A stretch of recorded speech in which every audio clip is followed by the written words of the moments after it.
Hey everybody, it's Rob from Flailthroughs. This is Gundam Battle Operation 2, and this is the Zaku Marine type. I'm in a round with Spidey Wing and Demolition Hound. We are all in the military port. I don't run this very often, but I just went for it this time because, yeah, just felt like it. I tend to, I tend to avoid the suits that get a lot of play from other people just because I want to be, I don't know, I want to be special? No, that's not quite it. It's more like those suits have been covered, most everybody knows what to do with them, and I'd rather go for things that, are still viable, but not everybody plays every round. You will see a Zaku Marine type at 350 almost without exception. It is a very good mobile suit. It stuns fairly easily. It has a bank of missiles that can be fired while boosting. When you're underwater like this, its sub-rock gun can be fired while boosting as well. So yeah, it's a good a good mobile suit. It's one of the best, and I had a pretty good round with it, unsurprisingly. Spidey Wing joined me in Marine Zaku country. Demo is in a Jim sniper, the Jim ground type sniper, and basically, then we found out they had two AGs, so I spent a lot of time trying to protect Demo up on the hill there. And it works out, because at least it works out for a while, as I recall. But yeah, AG's pretty easy target for something like this. I don't think they have water compatibility. Maybe they do, but also just... okay, it resisted my downswing, but it did take damage, I think. And yeah, then I managed to get two of them with the downswing, which I was really happy with. The downswing being that shoulder charge, which I'm going to try and call a shoulder charge and not a tackle, just to distinguish it from counter-tackling. Because, I'm not good at being precise with my terminology, but there, are certain things that this game does that I try and keep distinct. I'm also not good at, stun, interrupt, heavy stagger, all of those things because I had names for those things all before an English version of this game existed, and they do not match the official language. That's on me. But, rewiring a brain is not easy. Let's see, that is, I believe, Recon Zaku, which was just hitting me with the anti-air Zaku machine gun, which is just weird. And yeah, I'm going to go after it a little bit. It looks like Spidey is with me. Somebody else is in the distance. Yeah, it looks like they might be coming up towards Demo again, so I'm just going to double back and see what I can do. They have bombed the base, which is frequently somebody's choice if the first wave does not work. And in this case, it was the first and second wave of AGs not working, so I can see as how... alternate... time to come up with alternate ideas. But just trying to get this before Demo gets wrecked, and he has one sliver of health, so there's not much I can do about that. Like, the best thing... Yeah, the AG did manage to get Demo. To be honest, in a situation like this, they could have had him a lot easier if they just tackled. Because when you just tackle... when you're already invincible and you just tackle, there is zero opportunity to stop you.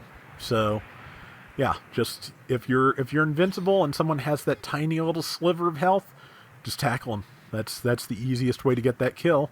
And if you're surrounded, you're gonna die once you've gotten that kill anyway. So just embrace it, do the tackle, and move on. They managed to finish bombing the base. That did not give them the lead, which... that's one of my objections to bombing the base, especially early. It splits your forces, and if you are losing badly, it frequently does not give you the lead. If you're lucky enough to divide the enemy team, it can give you the lead just because the enemy team is divided.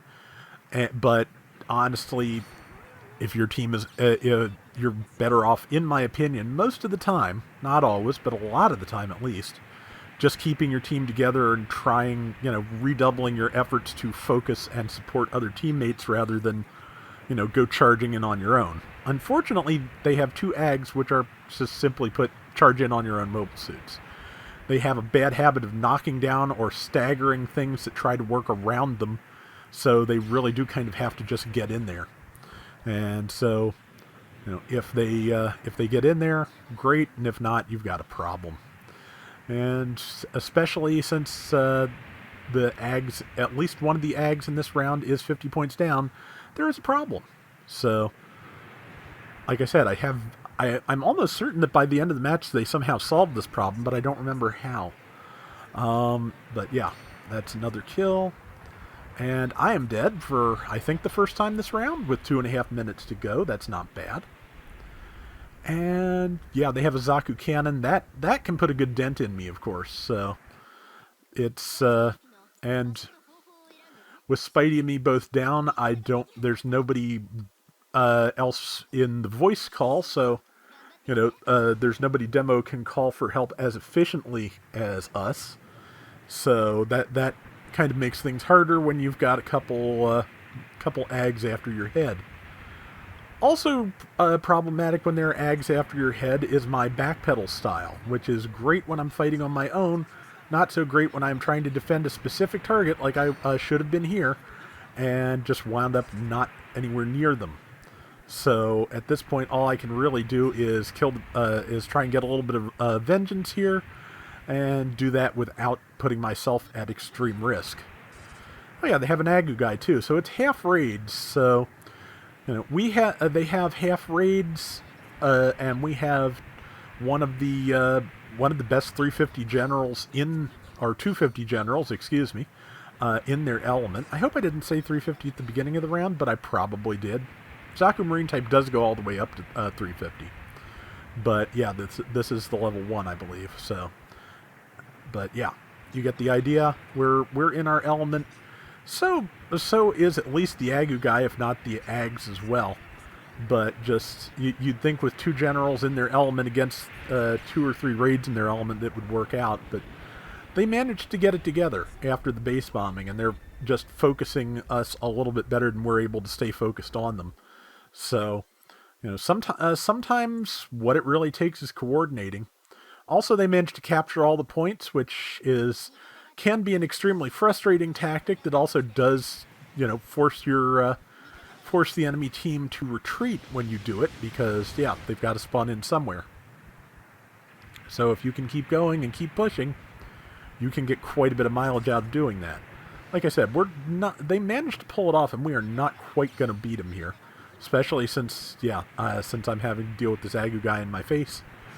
Again, I have the advantage, it's just doing anything with it, and when I'm getting, fighting an Agu guy and getting flanked by an Ag, and possibly sneak attacked by another Ag, it gets hard. But yeah, there were just too many things there. I couldn't keep myself out of stagger long enough to finish anybody off, and that is, and the round was lost, but not by a lot. And I had a particularly good round. A third of the team's score apparently was me.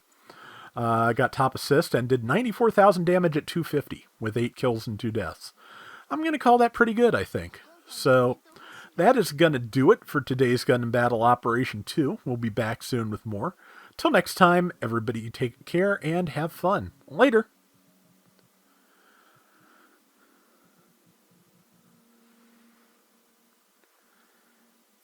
Yeah, the last couple of weeks they've been running 250 rounds at the time that everybody's been tending to get together. And I hadn't played a lot of 250 in a long time, but it's a good thing to get back to because the mobile suits there tend to be relatively basic, and it's just a good way to kind of hone back in on the fundamentals of the game if you're, scatterbrained like I am and am just going through a period where you're not playing as well, like I have been.